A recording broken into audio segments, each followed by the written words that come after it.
Good. Okay, guys. So welcome to One Step Live. I have a very special guests with me tonight, and this KJ52 and his DJ Aslan. So this is going to be fun. Now, it's a special night for me because, man, KJ has been. I've been following his music for a very, very long time. I think, man, I don't know how long, but I was a young guy. It's probably 18, 19, and I was into hip hop. And then I had this, as we know, like secular hip hop is not the, the best stuff to listen to when it comes to trying to keep your head clean and a bunch of things like that, try to honor God. So I was filling my head with just junk. Like when I was upset, when I was mad, I would go to this music and it was some violent, vulgar stuff, right? And I had this dream one night. And God told me to throw that stuff out, basically get rid of it. And I had like $300+ $400+ in hip hop albums, and I like got rid of them. And he told me to start listening to music that honors him. And then so I started searching for hip hop, for Christian hip hop or positive hip hop music. And that's when this guy's face pops up, and it's KJ52. And so it was a collaborations album. And I go listen to that. And then Seventh Avenue, of course. I listened to those two, and I was hooked. And then I started listening to guys that he collabed with, obviously, on his collaborations album, got me into new avenues of hip-hop music. And then I just kept following KJ. I mean, in my testimony, being overweight and trying to lose weight, KJ was in my ears constantly. I was on a treadmill, or I was on the elliptical, or I was lifting weights. He would be in my ear, like just encouraging me with his music. And so it's really blessed me.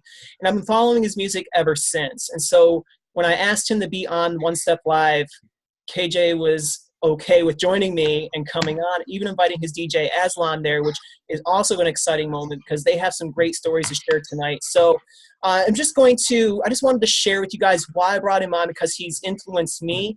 And I've also been observing his Instagram and also been observing his lifestyle on social media.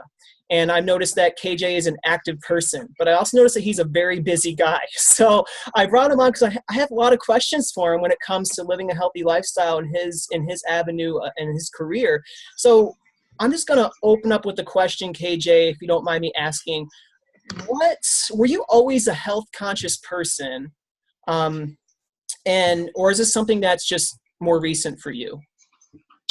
Well, it's funny because my dad, I grew up a very kind of hippie existence. I lived in an artist loft, called my parents by the first name, just very like holistic, hippy dippy upbringing. So it's funny. So my dad was taking me to health food stores as early as I can remember, giving me spirulina, giving me whole wheat crackers in my, kindergarten lunchbox. Wheat germ on my pancakes, like just the most disgusting stuff that you would ever give a poor child at that age when he's trying to swap out for Twinkies or Cheetos or Doritos. So all that health food, like I really was just resented it in a lot of ways. And probably because socially it put me on like this weird space. But then once my parents split, I would see my dad on the weekends, and I think I would use that like visiting dad, and I would kind of be like, all right, let's go to McDonald's, let's go to Burger King. Like I would just kind of basically get, you know what I mean? Like you'd play kind of one parent against each other a little bit, you know what I mean? So like I didn't really play any sports. I played football in 8th grade because football kids were way cooler than the theater kids, which I was. They're way cooler than the art kids, which I was. And so I kind of like dumbed down all that stuff to be, an athlete. And so I was always a super skinny kid. I was always very lanky. Metabolism was never a problem. You know what I mean? So I never battled like childhood obesity or anything like that. And I was, for the most part active. I rode my skateboard. I BMX'd, all this stuff that probably 80s kids just did. You know what I mean? Even though we did have games and stuff to make us lazy. But I was just a typical kid eating junk food constantly. And then oddly, high school, I started to get into like running track and playing football. But I was so late to the party that once I started weight training in like sophomore year, I just wasn't. I was so far behind the other kids that I never really caught up. Plus, Florida's like really competitive for sports. So maybe in South Dakota, I would have been a killer athlete. But in like the number one recruited football state, but I really tried hard. So I think if anything, it gave me a real work ethic. But no, I knew nothing about healthy eating. I knew about it, but I'm saying there was no active aspects of it in my life. And I think in my head, I was like, you can just work it off. Whatever you eat, just eat whatever you want. Plus, you're a teenager. So like, and I was a late bloomer. I was super short. But then like junior, senior year, I shot up to 6'2", 180 pounds. Like I've just always been that's been my body type. So I think I didn't know proper what nutrition was. You know, you learn some stuff in sports, but not enough that it's like really helpful. And the irony is once I went into ministry is when I started, you know, getting a little paunch here and there, not getting overweight.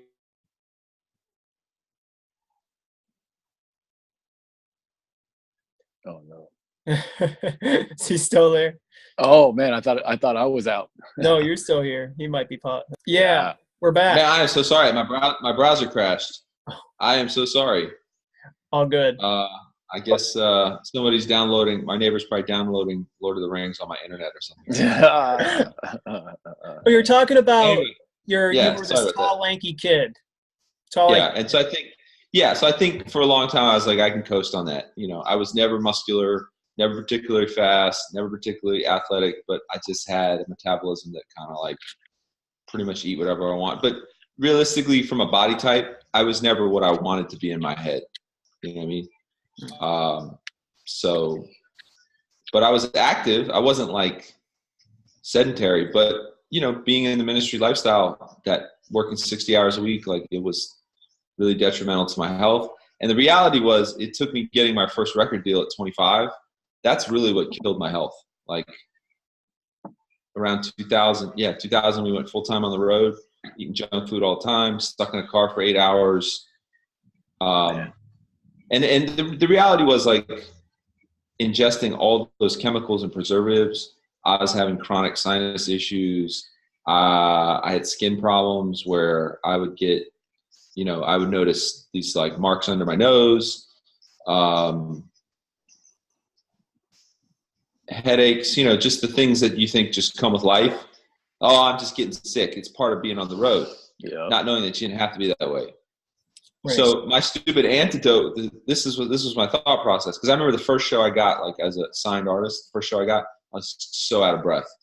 And I'm like, oh, I know what I do. I do a 45-minute show. I'm going to start running for 45 minutes.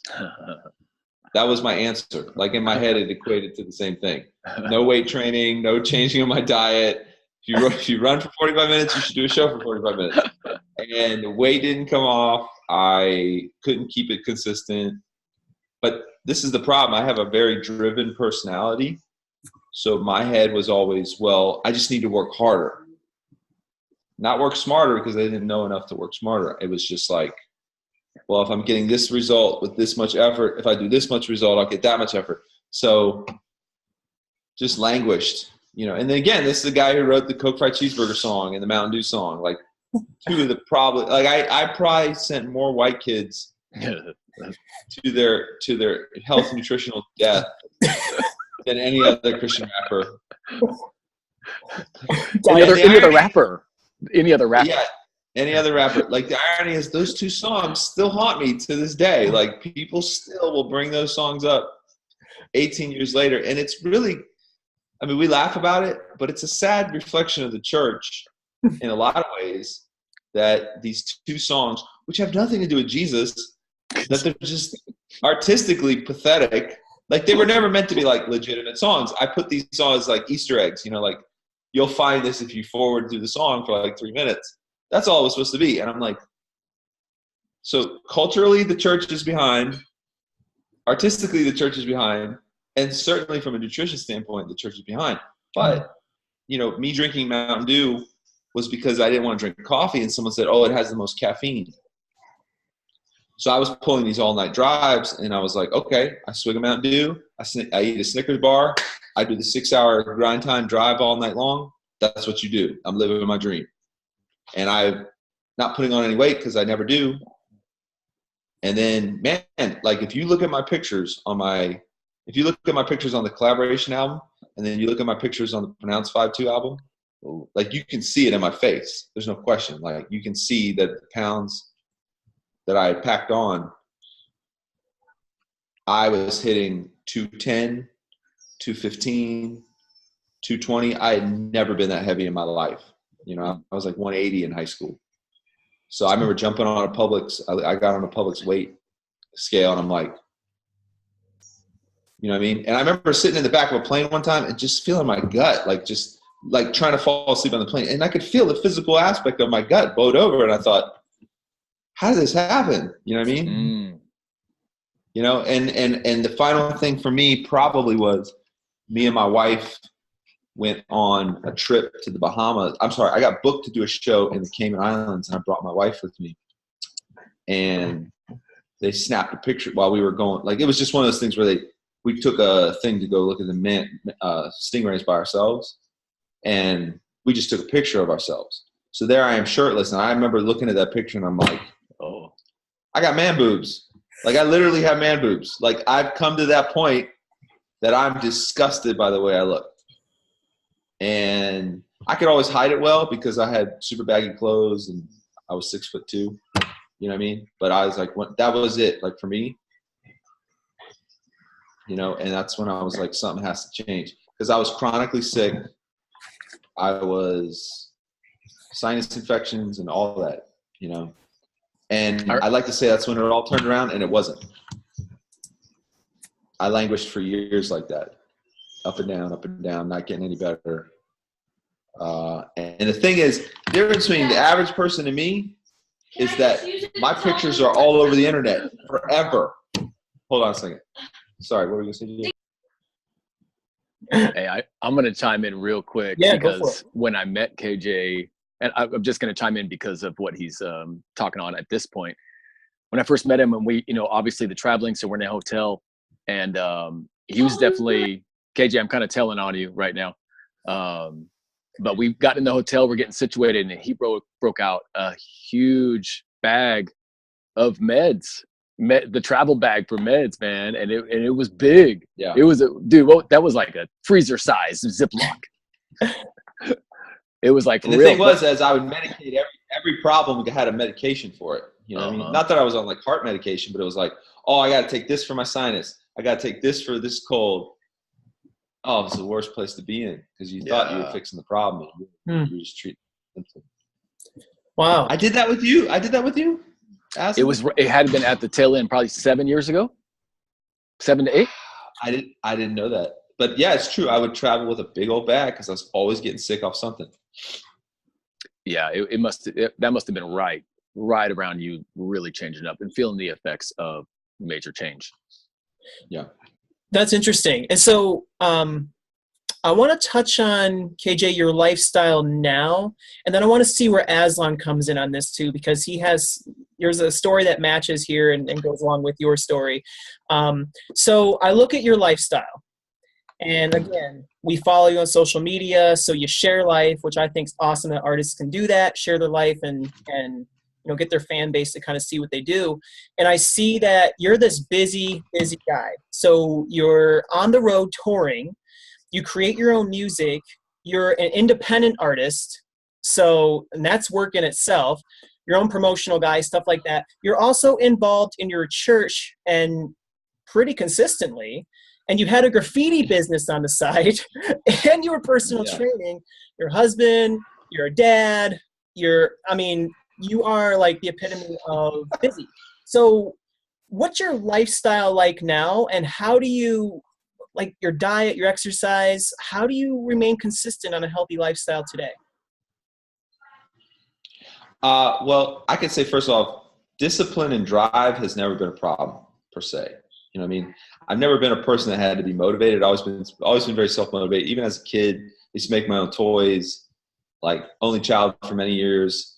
I did a personality test. I'm an ENTJ, which is like only 3% of the population and stuff. So drive and all those things never necessarily been a problem. It's just where I put it So I've always had multiple hustles. I've always been a multitasker.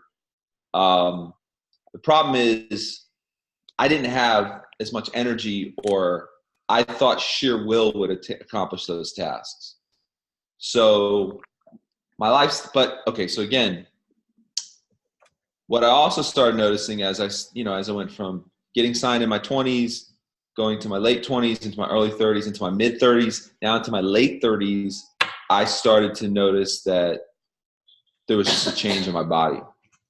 A big reason for my change, to be honest with you, was my oldest son was diagnosed with ADHD. And so I did a lot of research, and I'm like, we don't want to medicate him. Surely there has to be ways to treat it that doesn't involve that. And so one thing I learned was that dyes and artificial colors accentuate the ADHD. That ADHD is not curable. It's not like you just take these many things and it disappears. No, that's the way God created them. But you can also make it worse by how you eat.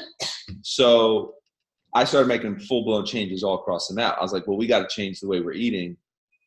And so we started switching from high processed foods to organic based. Turned into an organic Nazi. Like I went overboard, overspending, ridiculous, didn't find the balance, wasn't able to pull it back and do it affordably. And I was on Winter Jam at the time, where everybody on Winter Jam, most everybody was doing P90X on Winter Jam. I just started P90X. Everybody on Winter Jam was doing Insanity. So I was like, oh, well, perfect. I'm out on Winter Jam on the weekends. I can do P90X during the week. I'll do Insanity during the Winter Jam. And because everybody was doing it, so I'm like, this is perfect. And then I noticed no change in my body. Like I was still just as chunky. I just had maybe a little bit better cardio. And I'm like, what is wrong here? Like I'm doing everything right. And I might look better, but not to where I'm like super happy with it. And that's actually when I decided to do two things. I said, I'm going to get a personal trainer's license to just learn more. Not to become one, but just like, might as well go to the top and learn. And again, this is my overzealous personality. As I started, for the first time in my life, training for a 5K. I never ran long distance. I trained for this 5K. So I'm running all the time now. I ran so much I got plantar fascia in my foot. So again, my own personality has destroyed my health. Even though I had gotten better, but my extremeness, again, it's like, well, if I get this result in 20 minutes, let me do 40 minutes, I'll get twice as good results. So what happened was I couldn't run anymore. And the doctor's like, the only cure for your foot is to stop running so much. I discovered Tabatas. And the whole premise behind that was you actually train less, but at a super high intensity. And I'm like, you mean to tell me I don't got to run for 25 minutes at the highest intensity possible? I can run 2 times for 4 minutes and get the same result? This is not going to work. I had no choice. I had to do it because I couldn't run anymore. So I started doing everything in Tabatas. All of a sudden, I started noticing my body's starting to shred. I started noticing I'm doing more strength gains. I started noticing that for the first time in my life, I'm looking the way I wanted to, and I'm 39 years old. But the real change was all of a sudden I had more energy than I had ever had. I was running a faster mile than I had ran in high school. I was like, my energy level and it was really my stamina. My stamina went through the roof. I was going to the gym and getting in push-up contests with bodybuilders and beating them. And I'm like, this is not supposed to happen. And I realized it wasn't that I was physically stronger than them. It's just I had learned how to oxygenate my muscles so much with Tabatas that I just could outlast them. And I'm like, this translates to the stage like nobody's business. Like, I started training for the stage. That's all I started doing. And for the stage, you need a high sustained, almost sprint-like cardio to last over 45 minutes. So I'm like, that's it. I don't like doing lots of tons of weights. I don't want to sit in the gym doing repetitive stuff. I'm going to do these Tabatas because it takes all the guesswork out of everything. I'm going to do a lot of body weight because I'm now pushing 40 and it fixes my lifestyle. And then I just started hacking my diet better. That was the real big thing. I was eating so much carbohydrates, and I had 2 bodybuilder friends they said, you got to switch your ratios. And that's the personal training helped me that. They're like, your protein level is so small. I started upping my protein, trying to match my body weight in protein in grams. All of a sudden they noticed strength gains starting happening. That was the dynamic change. And to be honest with you, the other thing was my wife, she got on board, and now as a full, we were both on the same, neither of us were fighting each other food wise or workout wise. And, that was when everything changed. That's when all of a sudden I'm like, holy crap, I'm outworking guys half my age. That should not be happening. You know what I mean? And then and at that point it was really survival. It's like, there's no 40-year-old rappers. Like, they're just not there. And I knew I had to be able to out hustle somebody half my age. I knew physically I had to I couldn't look my age. That's just to be transparent with you. I always had skin problems. And I went back to the dermatologist like 5 years later. She goes, I don't know what you're doing, but keep doing it. She goes, your skin is better at 39 than it was at 35. Wow. And really it's just because I pulled all the chemicals out of my diet, I removed all of it, and all of a sudden my skin clears up. My sinuses, never had a problem again. Boom. The bag of medicine, gone. And I'm like, and then to be honest, I finally had to come to a point where I accepted how I looked. I realized this is my body type. I will never be huge. I'll never really even be shredded. I'm 6'2". You know what I mean? Like, I would have to just live in the gym. I was like, it's not realistic. It was actually a turning point in my life because I realized the fitness industry had sold me a lie. They told me that I could look like Tony Horton, or I could look like, all these guys. And that was a lie. They were going to look like that no matter how they looked. All I could look like was the best version of me. And when I finally got to that point, man, I'm telling you, it was the life change. And then I went ballistic on social media, like trying to convince everyone else. And then I realized everybody's lazy and they don't care. So I just backed off on all that. I spent about 2 months like, I'm going to change my fans into fit people. And I was like, no, it never works that way. Like, they just want me to rap. They don't care about like being in shape. So true. So true. That's the truth. It's sad. Like, I gave up. I'm like I was actually training a couple of my fans. They were paying me a small amount, and this online training, it was such a disaster. Like, it doesn't work. Online training does not work. So that's interesting that, your life has changed since you started giving up really the stuff that God never created in the first place, that man has tainted. Totally. And then people were like, well, dude, what do you eat? I'm like, did God make it? Eat it. If God didn't make it, don't eat it. It's not that complex. Yeah, but what about this diet and that diet? I'm like, listen, man, if that helps you, cool. Most of it is just because you're cutting your calories. That's the only reason it works. If that's your placebo that gets you going, more power to you. I said, but most of it is just to take your money. Yeah. Yeah. And so that's awesome that you shared that. I think that's important. Now, fast forward a little bit to DJ Aslan. Now, where does he come into the picture? He was just a cool guy that I met through a friend that I would use on occasion to come DJ for me. I mean, I've always had about 3 or 4 different guys that I've worked with. I had like 1 or 2 really main guys. But Aslan was always like my West Coast guy. Then when he stepped into pastoring, becoming a kids pastor, I was like, oh, our lives are really similar now.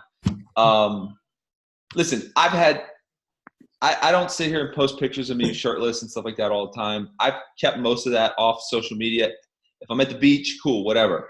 But I did notice every time I'd post something like that, there'd be about 5 to 10 of my rap friends that'd be like, yo, man, what's up with the da-da-da-da-da? Like, they would make fun of me, but secretly they were like, yo, like, what's your secret? Like, what are you doing that'll not work for me? So I always had people come and hit me like, what are you doing? And I would spend hours talking to them. And inevitably, they would all go back to the way they were. Aslan was the only guy that hit me up, and he was like, yo, like, I want to learn. Like, what are you doing that's working for you? I'm like, well, here we go again. And I just shared with them similar things that people share with me. I was like, look, you got to get your protein to carbs ratio right. You might want to try Tabatas because it's a really foolproof way to work out. And then he would come back like a couple months later and be like, yo, man, I'm doing it, but I'm not gaining any muscle. I'm like, well, what are you doing? I was like, well, I run 3 miles. I do, do insanity. And then I go to the gym. I'm like, are you kidding me? He's like, yeah, it's not working. I can't build any muscle. I'm like, whoa, hold on. Like, you sound like me doing way too much. I was like, you just need to do like one thing and do it well. And then I took a look at his diet and I kind of like said, okay, you're eating too many carbohydrates. Like, you got to shift your ratios of carbs to fat. And I'll be honest with you, he's the only guy that ever listened. Outside of maybe one other person, he's the only guy that ever listened, actually put it into practice, and then surpassed me. Like, he's in better shape than me, no question. Like, and it wasn't like I just sat there on him all day long. I wasn't training him. He hit a point where he was like, oh, I'm going to do this, and it works, and I'm going to stay on it and be consistent. That's the main thing.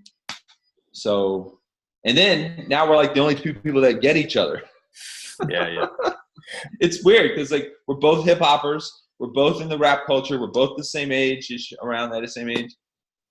We're both on staff at churches, and we're both husbands with too many children. That's right. That's right. So, and that was it. So that was it. So I want, Aslan, do you mind elaborating a little bit? Like, where are you at now? Like, so he's kind of given you some pointers, and he said he surpassed you. So can you elaborate a little bit on what he was saying, like where you were and now where you're at today? Yeah. I mean, just real quick to even back up. I used to eat, I'm not a big dude. I'm just 5'9" and never been big in any way. Like size 28 waist, 30 waist, like, for a long time. So never been real big, but, I was about 37, when I just wanted to hit the switch for sure. Cause all up until then I ate exactly what I want. I ate everything I wanted. I mean, I'm talking, going back to the church, I got to make sure I grab that white mocha, and I'm going to hit the gas station for like the big 20-ounce Dr. Peppers and get a couple of them. I need a couple to last me through the afternoon with the white mocha, the grande size. I mean, maybe not even the tall. So it was bad. If there was dessert out at any event, I'm on it. Man, I got a nice portion on my plate with it. So I was eating anything I wanted because nothing was really, I wasn't paying attention to things kind of catching up with me. And I've always been somewhat active as well. Never played high school sports, never played sports, just always kind of just played ball, and same thing, actually, a lot of skateboarding and stuff like that. Just the guys want to go hoop, then fine, I'll try and go run out there on the court. But never like full on athlete, never at that kind of training level at all. But yeah, it was basically after, if we're in 2018, it was 2017 of January, a little bit after New Year's. I've never been a big New Year's guy, New Year's resolution type thing. Never been big on that, but it was something very specific that kind of made me hit the switch and hit up KJ and say like, okay, I'm going to try something for real. And I work in the studios as well. I'm outside of Los Angeles, so I work in the studios. I was working on a Nickelodeon show with a bunch of studio guys, union guys. We're there really early. We do long hours, 11 and a half hours. So every morning we're doing a 2-hour special for a Nickelodeon show. We're there for 2 weeks straight doing this show. And the older guy that's buying breakfast for everyone in the morning he's at like 9 a.m. He's saying, all right, who's going to Tommy's? Chili burgers. I'm buying chili burgers. We basically had chili cheeseburgers, Tommy's chili cheeseburgers, like every day for breakfast. Not even talking, who knows what we're going to have for lunch. So after those 2 weeks is when I said, dude, I am going to hit this switch. And I know who to call on first to get the info on the food. I knew KJ knew what's up with food. I knew he knew what's up with working out and actual fitness, exercising. And so that's what happened. So that was about 1.5 years ago, right around. And I wouldn't say it was subtle. I haven't had, and sometimes he gets on me on this, but I haven't had one soda since then. And I'm talking 37 years. I'm talking growing up in my grandpa's house when I was 7, 8 years old. That thing is stocked with Coke and Dr. Pepper. I can go into his fridge anytime and grab 2 or 3. Mom's not around. 2 or 3 or 4 sodas, and I mean, soda was a big thing for whatever. Yeah. I haven't had one in a year and a half or a year and whatever, and don't want one. The closest thing I had just the other day was a couple sips of some Martinelli at a little party, and I was like, man, this tastes like soda right now. I don't even want it. It was just way too sweet, and I didn't want to go that route again. So it was whatever. So yeah, I kicked it in full gear. I definitely was doing some insanity for sure. I had those videos from a long time ago. I just never put together nutrition with smart exercising.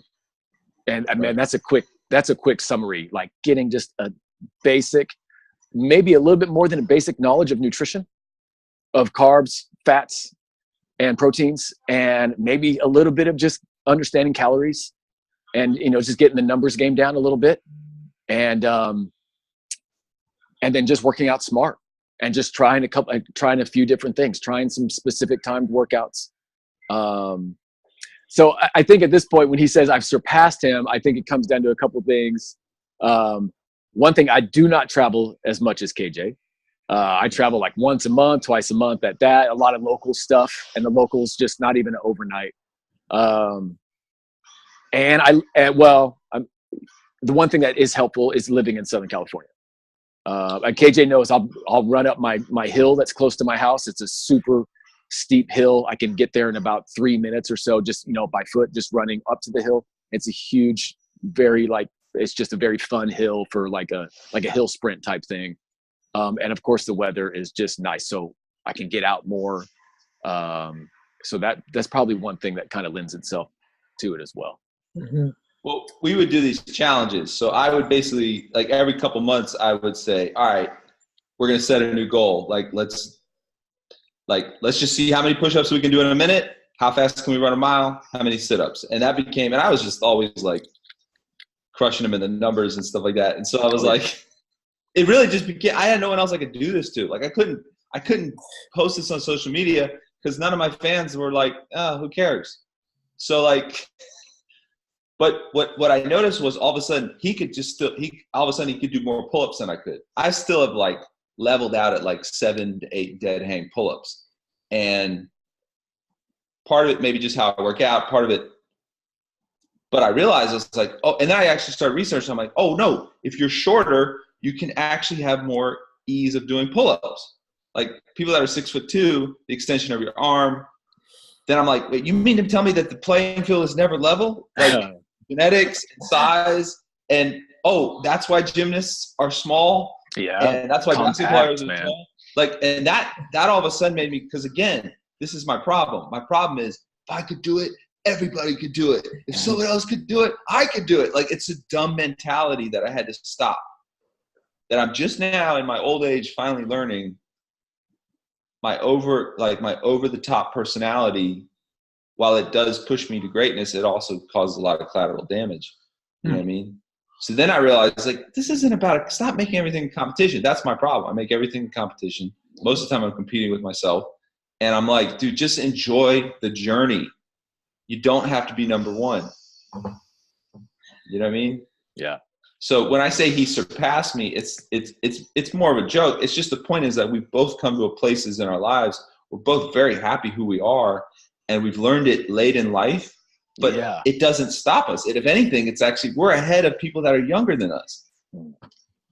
Yeah, like that's a pretty amazing thing to find in your late 30s and your 40s. Like, sure, it's a beautiful thing.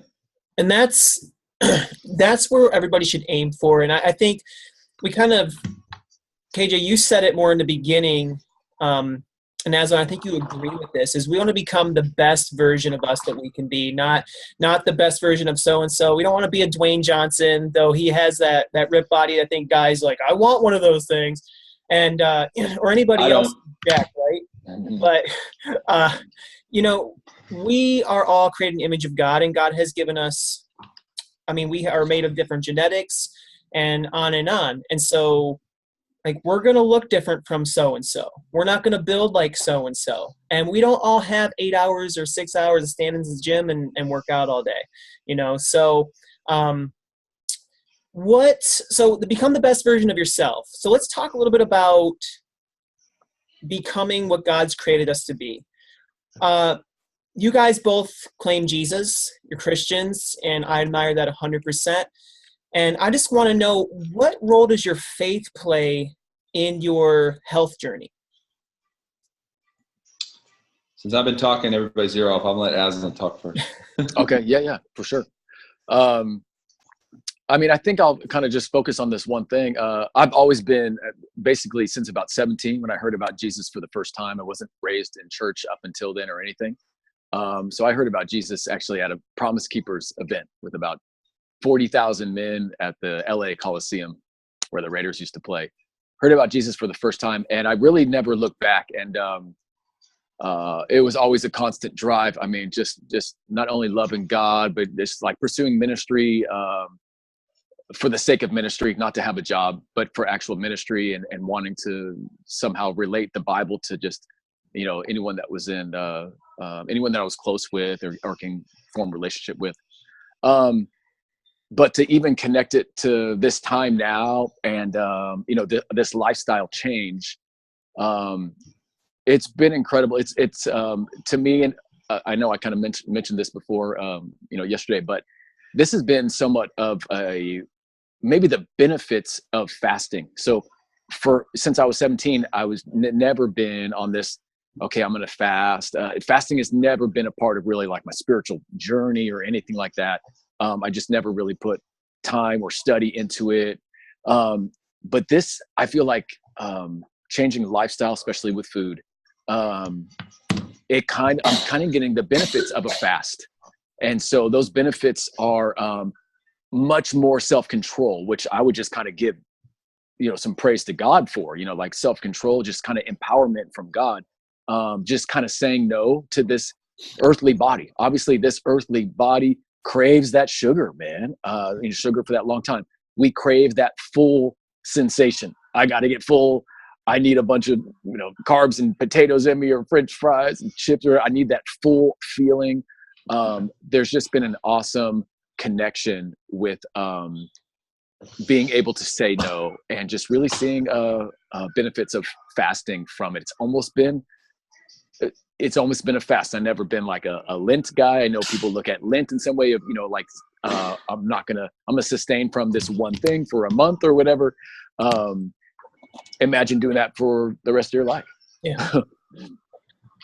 Yeah, it's interesting you say that. I was actually thinking recently, I think as we progress in our journeys and our health journeys, I think we start developing new ways, or God reveals new things to us, or we try to find things that can better us. So like right now, I'm trying to cut out like soybean oil and canola oil and go just like extra virgin olive oil, coconut oil and such like that. So more of the natural sense of oils that aren't genetically modified and junk. So trying to go organic in that sense. And also trying to go more organic in the vegetables, because we all know they're just plastered with pesticide residue when you get them from the grocery store. No matter how many times you try to rinse them off, you're not going to get everything off that thing. So, man, I've been like thinking. I'm talking to my wife, and I said it's kind of like fasting. It's interesting you say that, because it is. You're giving up the things that really don't belong in your life anyway. That's just killing you. And taking down a road you don't want to go down. And so it's in a way, it's honoring God with your temple. It's honoring God with your body. It's that moment of giving up the things that you once loved, that brought you fulfillment, that tastes so good, and you're now treating your body as it should be treated, perfect, holy in the eyes of God. Like He looks at us and He says, this is my child. I created them in my image, and I want them to take care of their temple. So I'm glad that you said that, because I can definitely second that. And how about you, KJ? Do you have anything? How does your faith play a role? Well, it's funny now that you're saying this. I'm thinking about it actually from two sides. I remember when I first started like switching my health and the things that I was eating. So I'd be out on the road with my band, and they would just get so irritated because I was always the final decision person on where we went to eat. So the promoters are like, where do you want to go? And before they can even answer, I'm like, we're going to Subway, or we're going to a Whole Foods, or we're going to Chipotle. And they would just, or it became a running joke where they would just basically cracking on me, for wanting to like eat healthy. And I'm like, really? There's a thing now called health shaming. Like, it's hilarious. So finally, one time I just turned around to him. I said, listen, I treat my body like it's God's temple, not like it's his garbage dump. And nobody said a thing after that. And I just said it more to like shut him up. But I'm like, that's probably the better way to look at it. That if this is God's temple, then I take care of the temple and I take care of the way it looks. I don't just dump crap into it. So all that to be said, that was the one thing that I'm like, it just made me shake my head. Like, this is the one thing that we are completely out of control in. Now, obviously genetics and culture and body types all play into that. And you can't look at everything with the same ruler. I get it. Because then you got the other side, like, well, I can be healthy and lose weight. You should be able to. It's not that simple for people. Right. You know what I'm saying? People are more prone to being bigger and whatever. But why I'm saying the other thing was, I'll be honest with you, once I started to get some gains and I started to get like my body looking the way I wanted it to, it's hot in Florida, you want to walk around with the shirt off, or you want to like, my flesh started digging in on the other side. Now, part of me is like, why do I got to hide this part of who I am? That's not fair. Like, why do I have to, like, if I want at the beach and I want to take a picture of me with my shirt off, why do I have to fear the backlash that will come? Because there was a bit of that. You know what I'm saying? And part of that is just the fact that when you're a public figure, there's a whole nother ball of wax that comes with that. You know what I'm saying? And to be honest with you, once I became a pastor and I've got these 11, 12-year-old, 13-year-old, 14-year-old, 15-year-old girls that look up to me, that I'm in front of a congregation of 3,000 people, I had to now go from a social media standpoint, how does it look, one of their pastors on the beach, shirtless, and he actually looks okay. It'd be different if I just had a dad bod. You know what I'm saying? Does that make sense? It changes everything. Yeah, it changes everything. And I thought, why do I have to hide this? Like, it's not my fault you're out of shape and I got to hide it because I'm disciplined and I eat right. Like, there just kind of became this sort of like tug and pull, because there was a few times where I posted some of those pictures and I started to see some things in the comment section that I was not trying to encourage. Does that make sense? Yeah. And all of a sudden I was like, you know what? With this platform comes more responsibility, and I have to be conscientious of that. So now it's a running joke between me and Aslan. Like, if I post anything that's remotely close to a pool pic, like I draw a shirt on my body, like, and I'd put like happy faces over my chest or something like that. And it's part of me poking fun at it, but the other part of me is kind of like, to be honest with you, there's a fleshly side to it too. That once you start to get the appearance that you want, especially as a man, you want to like flex a little bit on people, and you can't. As a believer, you can't. Like, the pendulum swings the other side, and now you're into the pride side, and you're into the you just have to be conscientious of the world we live in. Yeah. And I can't speak for anybody else. I can only speak for myself. But, I don't know. Does that make sense, what I'm trying to say? Like, yeah, almost after achieving my goals, I had to be like, well, dang, I can't show anybody. Right. Yeah. I think there's a part to that for sure. But the reality, too, was that part of it is a tool, because now, like, the reality is being a nearly 44-year-old man, I can't look like I'm 44 to a bunch of kids as a rapper. You know what I'm saying? I mean, it's okay if they know who I am. Like, they'll ask me, how old are you? I'm like, I'm 44. What? I'm like, yeah, it's on Wikipedia. It's not like I'm hiding it. But it almost is a defense. It helps, like, break that wall down, because I'm literally fighting a sad world of misconception. Yeah. And then you do have to be wise in all those situations, because your fan base, people are watching us, and what example are we setting to them? So there is this balance that we definitely have to honor God in. And it talks about those who are in leadership will be judged more strictly. People will be watching. Yes. And that's what I was trying to say. Yeah. So not all of you should presume to be teachers, because you would be judged more severely. Yes. And I literally was a teaching pastor. So yes. Okay. So guys, kind of to wrap up, it's been so good to hear you guys' perspective on stuff. But we're gonna have people listening to this, the recording and such. And if you guys can just take a minute or two to say one thing for those who are struggling with their health journey, like they feel too busy to even start somewhere, like they're coming home cooking dinner after work and they're running their kid to this place, or they're trying to do this hobby, or they have another job going on, whatever, like they're totally busy and they don't even know where to start. What is one thing that you would tell them on how to get started? We'll start with Aslan first, if we don't mind. Sure. I think I'll probably go this angle. For the last 2 weeks, I didn't exercise. School started, just some other stuff around the house. So I kind of knew wasn't going to exercise for 2 weeks. I went back to the gym on Monday, which is a couple days ago. Jump on the scale. I always check out at the gym, so it's always the same one. And I was down 2 pounds. I'm talking exercise for about a year and a half. Not straight, of course. I mean, I work out about 4 days a week, and then get some skateboarding in, and just kind of, maybe some walks and stuff with the kids or whatever, for about a year and a half, and little breaks here and there. Never 2 weeks straight. For really close to it, about a week or something like that, a week and a half of a break or something like that.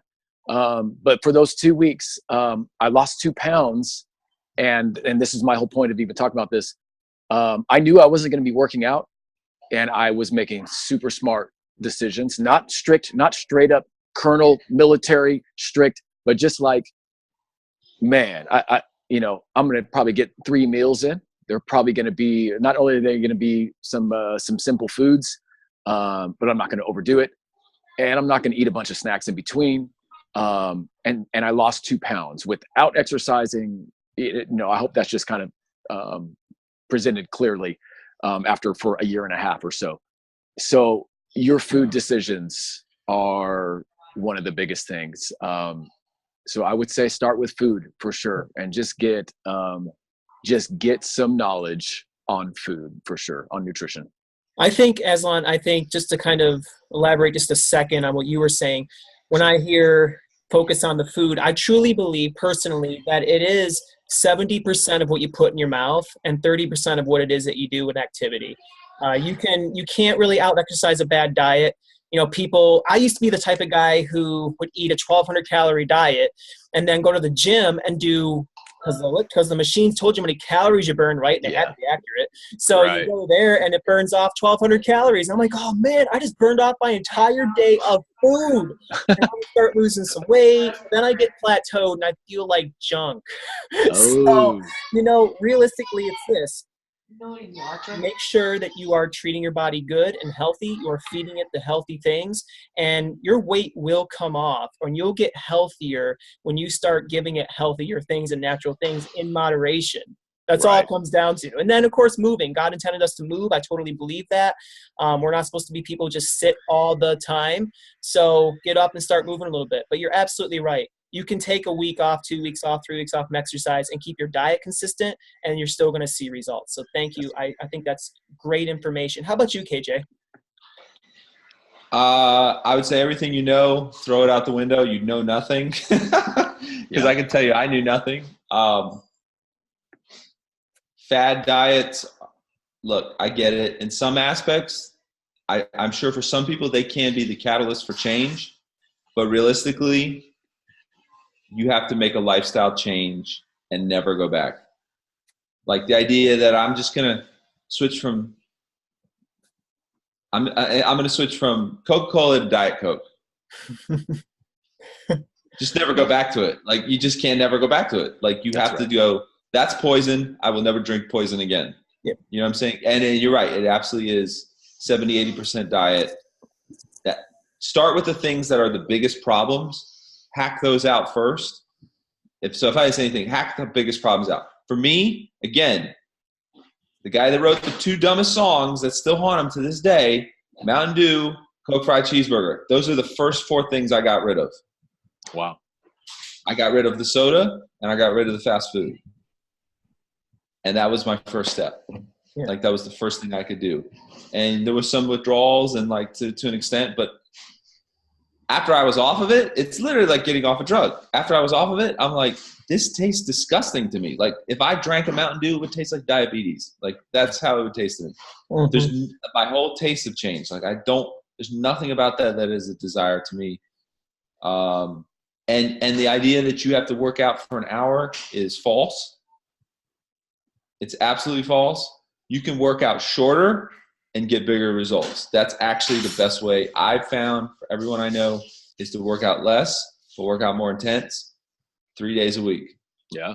Right now, I'm actually training my oldest son because he's put on some weight, and we are walking him through the same things that I did, just on a micro scale. And it's not like some big, massive lifestyle change. We're just doing little things here by here. He's getting more activity. I'm going to put a treadmill in his bedroom. If he's going to play video games, he has to walk on the treadmill. That is parenting at its best. Yeah. Oh man, that's good. So, and that's my thing, I'm all about doing that one step at a time thing. So like, I'm this guy who, like, my ministry is called One Step Nation. So I totally believe in just taking one step at a time. So whatever area of your life that maybe you're having a hard time in, just start somewhere. So maybe it's multiple areas. Maybe you're like, okay, I'm not doing this. Okay, start with just starting to drink water. How about that one? Or how about, like you said, just cut out the soda. Let's just say we're not going back there, right? Or let's just say I'm going to start moving a little bit. So maybe going for a 5-minute walk, and then build your way up to those Tabata workouts, because those are great workouts, and they are very challenging, and they leave you like, woo, you just worked out for an hour, but it's only been like 20 minutes. So exactly. Yeah, I think that's some good stuff, KJ. Yeah, thanks guys. So thank you guys for joining us tonight. It's been really an honor to have you here. I really feel this is gonna. Are you flexing, KJ? Good timing. I was gonna throw the dub.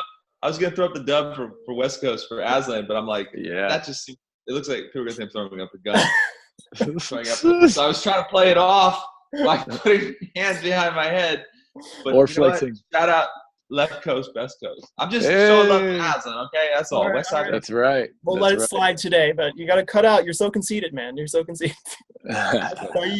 All right. So our attendee, Josh Hatcher, you win some music from KJ52. So that's going to be great. You'll be getting that in the mail. I'll be connecting with you. And guys, have anything left to say before we jump off the meeting tonight? No, thank you, man. Thanks so much. All right. LA. Okay. Guys, it's been such a pleasure. Let's see, Josh Hatcher. I bet a lot more people will watch the Yeah, they will. Yeah. I was telling these guys somewhat past their bedtime, but it's all good. They'll watch it, and it'll be fun. So, again, thank you guys. DJ Aslan, KJ52, you guys are awesome. You rock. And I want to thank you for sharing your testimonies with us tonight. Awesome. God bless you guys. Have a good night. Thank you, guys. See ya.